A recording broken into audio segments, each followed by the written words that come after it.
ప్రయత్నిస్తుండు. Bharatiya Janata party Telangana రాష్ట్రంలో అధికారంలోకి వస్తుంది. అది రామచంద్రరావు గారి అధ్యక్షతన తెలంగాణ రాష్ట్రంలో భారతీయ జనతా పార్టీ గెలుస్తుందని చెప్పి ఏదో చిట్చాట్లో కొన్ని అంశాలైనా ప్రస్తావించడం జరిగింది. అసలు భారతదేశ వ్యాప్తంగా యువకులు, విద్యార్థులు ఒకవైపు, వాళ్ళకి సపోర్ట్గా ప్రతిపక్షంలో ఉన్న కాంగ్రెస్ పార్టీ, ఇండియా కూటమి, ఇండియా బ్లాక్ కి సంబంధించిన పార్టీలందరూ పార్లమెంట్ లో కొట్లాడితే దానికి సమాధానం చెప్పలేక, దానిపైన మాట్లాడలేక అమిత్ షా ఈరోజు పార్లమెంట్ కి రాక ముఖం చాటేసిన పరిస్థితి మనం చూస్తున్నాము. కనీసము విద్యార్థులు ఏదైతే 12 ఏళ్లుగా కేంద్రంలో అధికారంలో ఉన్న భారతీయ జనతా పార్టీ తెలంగాణ రాష్ట్రంలో కాంగ్రెస్ పార్టీ హామీల గురించి మాట్లాడుతుంది. 12 ఏళ్ళు మీరు కేంద్రంలో అధికారంలో ఉండి అనేకమైన హామీలు ఇచ్చారు. అందులో సంవత్సరానికి 2 కోట్ల ఉద్యోగాలు ఇస్తా అని చెప్పారు. సంవత్సరానికి 2 కోట్ల ఉద్యోగాలు అంటే 12 సంవత్సరాల్లో 24 కోట్ల ఉద్యోగాలు. మొత్తం 12 సంవత్సరాలు కలిసి కూడా 2 కోట్ల ఉద్యోగాలు ఇవ్వలే మీరు. ఈ రోజు తెలంగాణ రాష్ట్రాన్ని కంప్లీట్ గా ఆర్థికంగా నష్టం చేసి, ఆర్థికంగా ఏదైతే తెలంగాణ రాష్ట్రం ఈరోజు పరిస్థితి ఎదుర్కొందంటే దానికి ప్రత్యక్షంగా బీఆర్ఎస్ కారణమైతే, పరోక్షంగా కేంద్రానికి వెళ్ళి నిధులు రాకుండా, కేంద్రానికి వెళ్ళి తెలంగాణ రాష్ట్ర అభివృద్ధి కోసం కృషి చేయకుండా ఈరోజు బీఆర్ఎస్ పార్టీ చేస్తున్న వ్యవహారాలకి సన్నాయి నొక్కులు నొక్కుతున్న బీజేపీ పార్టీ ఒక కారణం.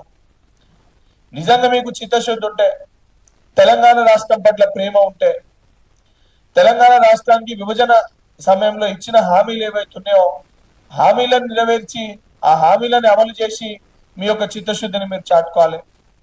RRR కానీ, మెట్రో కానీ కేంద్రానికి వెళ్ళి తెలంగాణ రాష్ట్రానికి ఎన్ని నిధులు తీసుకొని వచ్చారంటే చెప్పే సోయి మీకు లేదు, దానిపైన మాట్లాడే సోయి మీకు లేదు.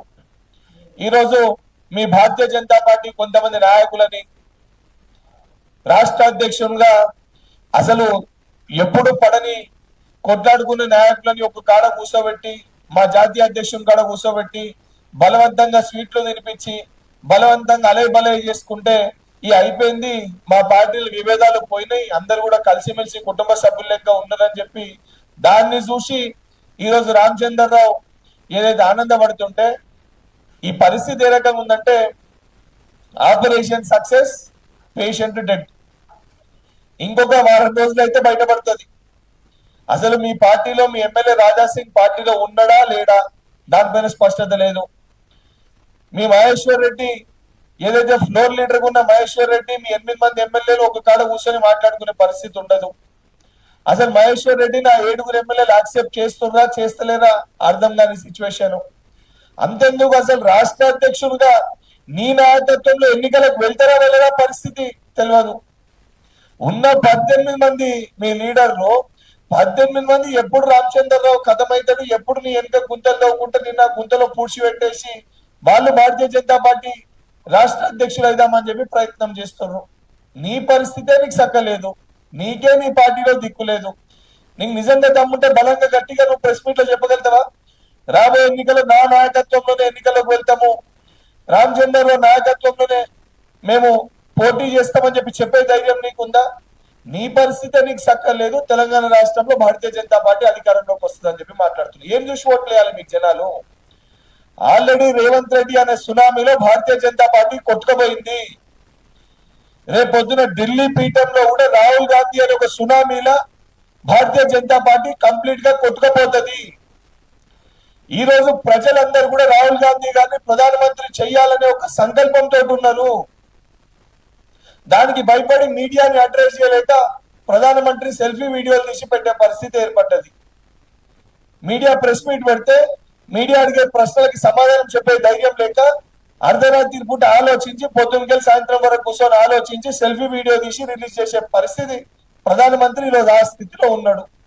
మీ పరిస్థితే సక్కలేదు, మీ పార్టీ పరిస్థితే సక్కలేదు. రాహుల్ గాంధీ గారు ఒక సునామీలో మీ పార్టీ కొట్టుకపోతే కనీసము డిపాజిట్లు కూడా రాలేని పరిస్థితి ఏర్పడుతుంది రానున్న రోజులలో. దాని గురించి మాట్లాడక ఈరోజు ఇక్కడ తెలంగాణ రాష్ట్రంలో బీఆర్ఎస్ పార్టీకి ఇండైరెక్ట్ గా సపోర్ట్ చేసుకుంటా నువ్వు రేపు పొద్దున ఎమ్మెల్సీ గానికి గతంలో ఉన్న ఏదైతే హైదరాబాద్ మహబూబ్ నగర్ ఈ ప్రాంతంలో నువ్వు పోటీ చేస్తే ఇక్కడ నాకు సీట్ ఇచ్చి పెట్టుర్రి, అక్కడ నల్గొండ ఖమ్మం ఆ ప్రాంతంలో మీకు సీట్ ఇచ్చి పెడతా అని చెప్పి లోపాయిక ఒప్పందాలు బీఆర్ఎస్ పార్టీ తోటి చేసుకొని గతంలో కాళేశ్వరం స్కాము ఇవన్నీ స్కామ్ల గురించి మాట్లాడిన మీరు ఈరోజు సిబిఐకి అవన్నింటినీ మేము అప్పచెప్తే దానిపైన విచారణ జరపకుండా కేటీఆర్ తోటి హరీష్ రావు తోటి కేసీఆర్ తోటి లోపాయిక ఒప్పందాలు పెట్టుకొని బీఆర్ఎస్ పార్టీ తోటి ఇండైరెక్ట్ గా అలయన్స్ పెట్టుకొని ఇంటర్నల్ అలయన్స్ పెట్టుకొని తెలంగాణ రాష్ట్రానికి అన్యాయం చేస్తుంది భారతీయ జనతా పార్టీ. నిజంగా భారతీయ జనతా పార్టీకి చిత్తశుద్ధి ఉంటే గత 12 సంవత్సరాలలో తెలంగాణ రాష్ట్రానికి మీరు తెచ్చిన నిధులన్నీ, తెలంగాణ విభజన హామీలో మీరు నెరవేర్చిన హామీలన్నీ, తెలంగాణలో ఉన్న ప్రజల సంక్షేమం కోసం మీరు చేసిన పనులేంది, RRR కోసం మీరు ఎన్ని నిధులు తెస్తుండ్రు, మెట్రో ఎక్స్పాన్షన్ కోసం మీరు ఎన్ని నిధులు తెస్తుండ్రు, మూసీ రిజర్వేషన్ కోసం మీరు ఎన్ని నిధులు తెస్తుండ్రు, హైడ్రా విషయం పైన మాట్లాడతారు. హైడ్రా విషయం పైన ఒకసారి ఏమో పాజిటివ్ గా మాట్లాడతారు, ఒకసారి ఏమో నెగిటివ్ గా మాట్లాడతారు.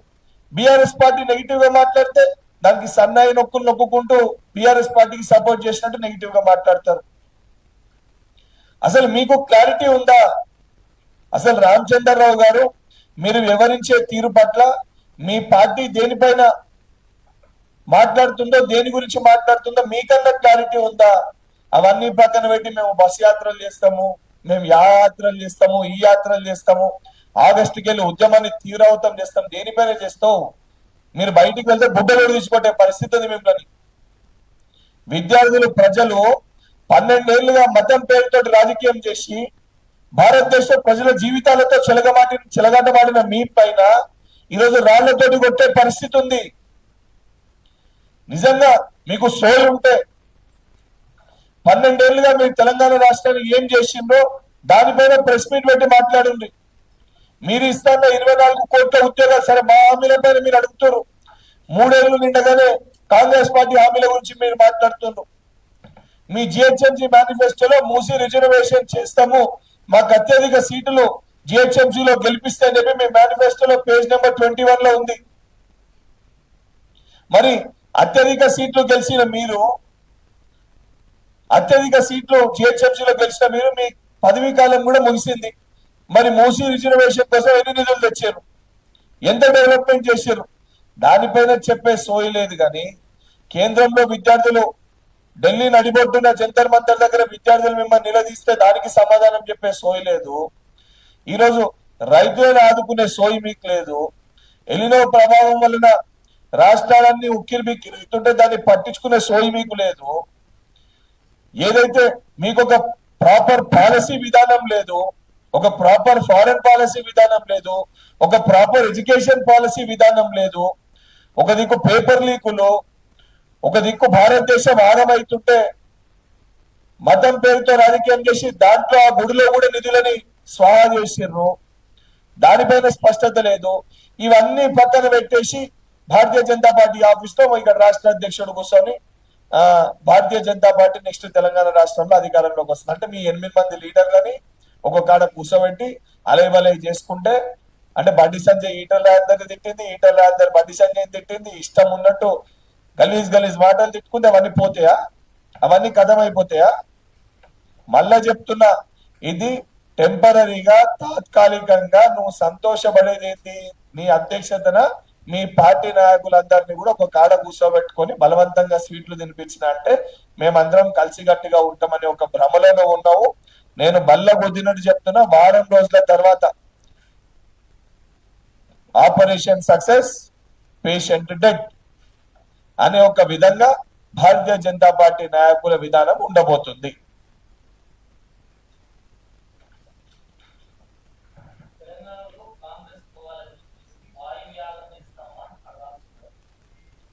అదే చెప్తున్నా, రామ్ మందిర్ పేరిట దేశవ్యాప్తంగా ప్రజలందరినీ కూడా మభ్యపెట్టి అక్షంతులు పంచి ఆఖరికి ఆ రామునికి చెందాల్సిన ఏదైతే నిధులను కూడా దోచుకున్నది భారతీయ జనతా పార్టీ. ఈరోజు హిందువులు కూడా అన్నింటినీ గమనిస్తారు. మతం పేరుతోటి రాజకీయం చేసి ఆఖరికి ఆ దేవుని సొమ్ముని కూడా ఏ రకంగా వాళ్ళు దోచుకున్నారు. ఈరోజు తెలంగాణ రాష్ట్రానికి మంచి జరగాలన్న ఉద్దేశంతో రేవంత్ రెడ్డి గారు యాగం చేస్తుంటే ఎలినో ప్రభావం భారతదేశం అంతా కూడా ఉంది, రైతులు ఇబ్బంది పడకూడదు అన్న ఒక ఉద్దేశంతో ఒక నమ్మకంతో వారు యాగం చేస్తే ఏదైతే మేము హిందువులమని చెప్పుకునే భారతీయ జనతా పార్టీ నాయకులు ఏ హిందుత్వం పేరుతోటి వీళ్ళు అధికారంలోకి వచ్చిండ్రో ఈ రోజు ఆ యాగాన్ని కూడా వక్రీకరించి రామచంద్రరావు గారు మాట్లాడుతున్నారంటే ఎంత నీచానికి వాళ్ళు దిగజారిపోయారో మనం దాన్ని బట్టి అర్థం చేసుకోవచ్చు.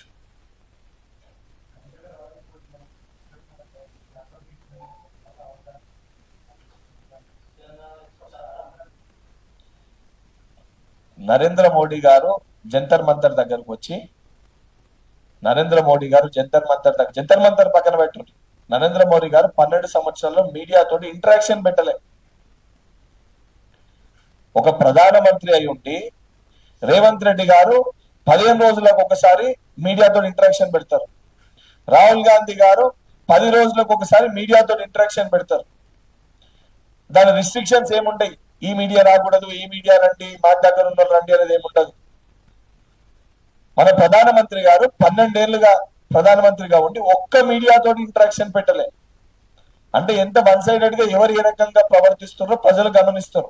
అండ్ 100% రాహుల్ గాంధీ గారిని చికట్పల్లికి తీసుకురావాల్సిన పరిస్థితి వస్తే తప్పనిసరిగా తీసుకొని వస్తాం. అండ్ ఆ చాతురంకి గురించి ఆ రోజు ఎన్ఎస్ఏ రాష్ట్ర అధ్యక్షుడు ఉన్న బర్మూర్ వెంకటే మళ్ళీ చికట్పల్లిలో చాతురంకి గురించి తప్పనిసరిగా ఆర్గనైజ్ చేస్తాం. అండ్ అదే తెలంగాణలో ఉన్న ఇదే యువకులతోటి రాహుల్ గాంధీ జై అనే ఒక నినాదం కూడా ఇప్పిస్తాం. ఇది మా పైన మాకునే నమ్మకం. మేము తెలంగాణని గత 3 సంవత్సరాలుగా అవును కొద్దిగా ఆలస్యమైన మాట వాస్తవమే, కానీ ఎవరి వలనైంది, దేని వలనైంది, మేము ఇవ్వము చెయ్యము అని అట్లే వాళ్ళు బుకాయిస్తున్నారు. 3 ఏళ్లలో మేము ఇవ్వాల్సిన ఉద్యోగాల గురించి చాతురంగి గురించి రామచంద్రరావు మాట్లాడితే 12 ఏళ్లుగా 24 కోట్ల ఉద్యోగాలు ఇవ్వాలి. ప్రభుత్వ సంస్థల్ని ప్రైవేట్ సంస్థలుగా మార్చిర్రు. ప్రభుత్వ ఉద్యోగ అవకాశాన్ని కోల్పోయే విధంగా 12 ఏళ్లుగా భారతీయ జనతా పార్టీ చేసింది. నువ్వు 12 ఏళ్లుగా భారతదేశంలో ఇచ్చిన ఉద్యోగాలన్నీ తెలంగాణకి ఎంతమంది విద్యార్థులకి సెంట్రల్ గవర్నమెంట్ జాబ్స్ లెక్కలు చెప్పి దాని తర్వాత ఇక్కడ విషయాల గురించి మాట్లాడితే బాగుంటది. నువ్వు మా వైపు ఒక ఏళ్ళు చూపిస్తే 4 ఏళ్ళు ఈ రోజు వాళ్ళ వైపు చూపిస్తున్నాయి. దానిపైన చెప్పే సోయి భారతీయ జనతా పార్టీ నాయకులకు లేదు. రాష్ట్రాల కేంద్రం అనేది అన్ని రాష్ట్రాలని సమన్వయం చేసుకొని అన్ని రాష్ట్రాలకి సమానంగా నిధులు ఇవ్వాలి. ఒకసారి కాదు, 2 సార్లు కాదు, 3వ సారి ఇప్పుడు భారతీయ జనతా పార్టీ కేంద్రంలో అధికారంలో ఉండబట్టి సరే తెలంగాణ రాష్ట్రాన్ని వాళ్ళు ఇయ్యలే, కాంగ్రెస్ పార్టీ ఇచ్చింది. కానీ నిజంగా తెలంగాణ రాష్ట్రం పడ్డ ప్రేమ ఉంటే తెలంగాణ విభజనని వాళ్ళ పార్టీ ఎంపీలు ఇండియా పాకిస్తాన్ విభజనతో పోల్చిర్రు. అసలు భారతీయ జనతా పార్టీకి తెలంగాణలో స్థానం ఉందా? తెలంగాణ ప్రజలందరూ కూడా ఈ రోజు కూడా తెలంగాణ అనేది ఒక సెంటిమెంట్ ఆఫ్ ఎమోషన్. అసలు సెంటిమెంట్ ఎమోషన్ ని ఇండియా పాకిస్తాన్ విభజనతో పోల్చిర్రు. అసలు భారతీయ జనతా పార్టీ నాయకులు తప్పనిసరిగా రేపు పొద్దున ప్రజల్లోకి వస్తే రాళ్లతోటి కొడతారు. వాళ్ళ ఎంపీ ఇండియా పాకిస్తాన్ విభజనతో తేజస్వి సూర్య మాట్లాడితే ఒక్కరు ఖండించలే. 8 మంది ఎంపీలు ఉన్నారు పార్లమెంట్ లో భారతీయ జనతా పార్టీకి తెలంగాణ రాష్ట్రంకి వెళ్ళి. ఒకరన్నా విషయాన్ని ఖండించిర్రా? ఒకరన్నా విషయం మీద మాట్లాడిర్రా? తెలంగాణ ఉద్యమం పార్టీలకు అతీతంగా అందరూ కలిసి మన రాష్ట్రానికి రావాలని చెప్పి పోరాటం చేసినాము. అసలు ఒక తెలంగాణ గురించి మీరు వక్రీకరించి మాట్లాడతారు, మళ్ళీ వచ్చి తెలంగాణ ప్రజల ఓట్లు కావాలి, తెలంగాణ అధికారం కావాలి. ఎందుకు ఇస్తారు వీళ్ళకి?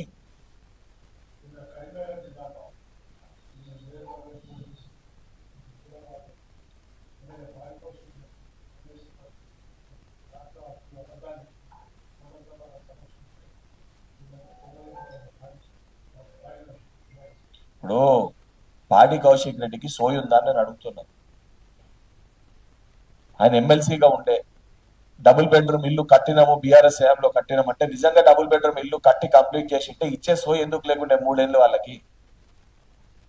ఆ కట్టిన డబుల్ బెడ్రూమ్ ఇల్లు ఏవైతే నిన్న కమలాపూర్ మండలంలో చేసిండ్రో ఇదే మీడియా కథనాల్లో డబుల్ బెడ్రూమ్ ఇల్లు కట్టండి పెచ్చులు ఊసిపోయి కింద పడిపోయిన కథనాలు మనము చూడడం జరిగింది ఎలక్షన్స్ కి 6 నెలల ముందు. అన్ని ఛానల్స్ కూడా దాన్ని కవర్ చేసినాయి.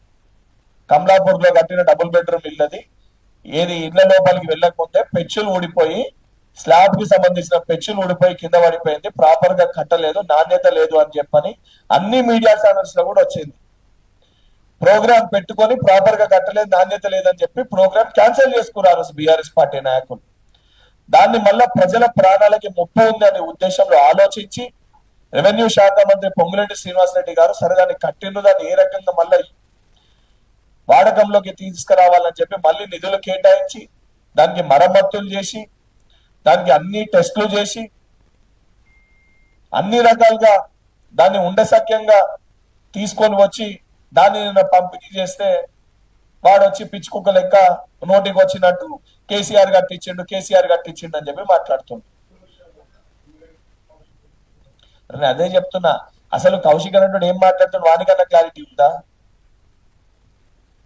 అసలు కౌశిక్ అనేటానికి ఎన్ని అప్పులు అయినాయి, అసలు ఎన్ని అయిందనేది ఆయనకన్నా స్పష్టత ఉందా? ఇదే కాంగ్రెస్ పార్టీలో ఉండి అదే హుజరాబాద్ గడ్డపైకి వెళ్ళి టిఆర్ఎస్ పార్టీని ఈటల రాజేందర్ తిట్టిండు కదా. తెలంగాణ రాష్ట్రాన్ని ఆగం చేస్తుంది కేసీఆర్ అని చెప్పి తిట్టింది ఇదే కౌశిక్ రెడ్డి కదా. మళ్ళీ ఎలక్షన్స్ టైంలో ఎమ్మెల్సీ ఇస్తామనగానే ఆ రోజు లీడర్ చేసిన పార్టీని మర్చిపోయిండు, ఇక్కడ లీడర్లని మర్చిపోయిండు, కేసీఆర్ సంకల పోయి జొర్రెండు. అసలు రేపు పొద్దునన్న కౌశిక్ రెడ్డి బీఆర్ఎస్ పార్టీలోనే ఉంటాడనే క్లారిటీ అని ఉంది ఆయనకి? అదన్నా బలంగా చెప్పగలుగుతాడా? బీజేపీలోకి పోతాడు. అసలు దొంగల్ని కాంగ్రెస్ పార్టీలో చేర్చుకునే పరిస్థితి లేదు. అసలు దొంగల్ని కాంగ్రెస్ పార్టీలో చేర్చుకునే పరిస్థితే లేదు. మా క్లారిటీ ఉంది. పార్టీ కోసం కష్టపడ్డలు చాలా మంది ఉన్నారు. అక్కడ పోటీ చేసిన అభ్యర్థి మా క్యాండిడేట్ ఉన్నాడు. మాకు సంపూర్ణ విశ్వాసం, నమ్మకం మాకు ఉంది.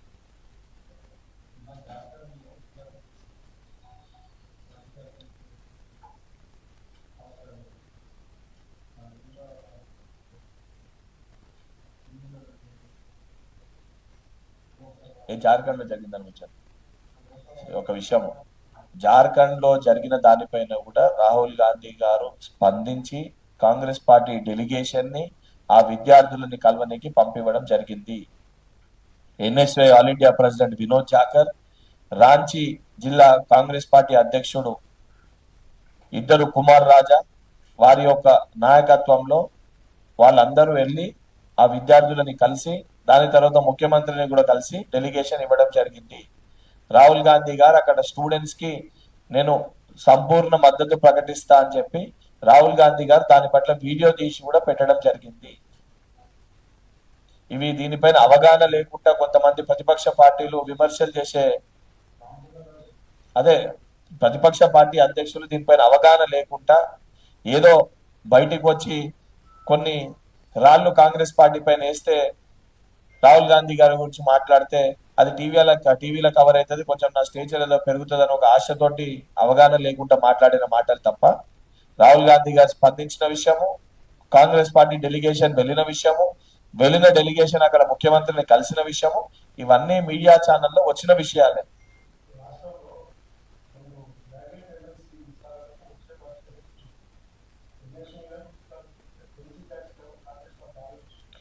తప్పనిసరిగా పార్టీ ఎవరైతే ప్రజల్లో ఉన్నారో, ఎవరైతే గ్రాడ్యుయేట్స్ కి దగ్గరగా ఉన్నారో అవన్నీ కోణాల్లో ఆలోచించి పిసిసి అధ్యక్షులు అదేవిధంగా ముఖ్యమంత్రి గారు అందరితోటి అభిప్రాయ సేకరణ చేసి మా ఇన్ఛార్జ్ మీనాక్షి నటరాజన్ గారు వారి నిర్ణయం తీసుకొని తప్పనిసరిగా యంగ్స్టర్స్ కి అవకాశం ఇస్తారని ఒక విశ్వాసం, నమ్మకం అయితే మాకు ఉంది.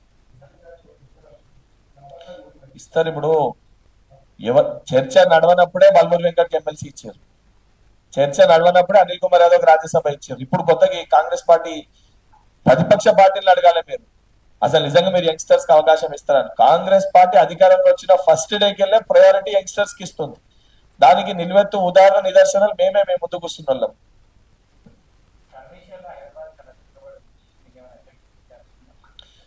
సర్ అనేది హైదరాబాద్ ప్రాంతంలో జనరల్ గా కూడా ఇతర డిస్ట్రిక్ట్స్ కి వెళ్ళి వేరే దగ్గరికి వెళ్ళి హైదరాబాద్ లో వచ్చి నివసించే ప్రజలు ఎక్కువగా ఉన్నారు. సో ఓట్ హక్కు అనేది ఒకసారి మనము గ్రామీణ ప్రాంతాల్లో అప్డేట్ చేసుకున్నప్పుడు హైదరాబాద్ లో అప్డేట్ చేసుకునే అవకాశం కూడా లేదు. ఇమీడియట్ గా చూపిస్తుంది. మనం అప్లై చేస్తే మన డీటెయిల్స్ కొట్టగానే డిజిటల్ దాంట్లో ఆల్రెడీ మీ ఓట్ అక్కడ ఎగ్జిస్ట్ అవుతున్నట్టు చూపిస్తుంది. సో దాంట్లో ఏదైతే గతంలో ఉన్న డబుల్ ఓట్స్ కానీ ఇవన్నీ కూడా హైదరాబాద్ పరిసర ప్రాంతంలోనే, దాంతో పాటు ఆంధ్రాకి వెళ్ళి ఆంధ్రప్రదేశ్కి వెళ్ళి సెటిలర్ ఓట్లు కూడా ఈ హైదరాబాద్ రంగారెడ్డి పరిసర ప్రాంతాల్లో ఎక్కువ ఉంటాయి. సో దాని వలన సర్ ప్రక్రియలో హైదరాబాద్ ఓట్స్ కొంచెం తగ్గినాయి అని చెప్పి మనం భావించొస్తుంది. Thank you.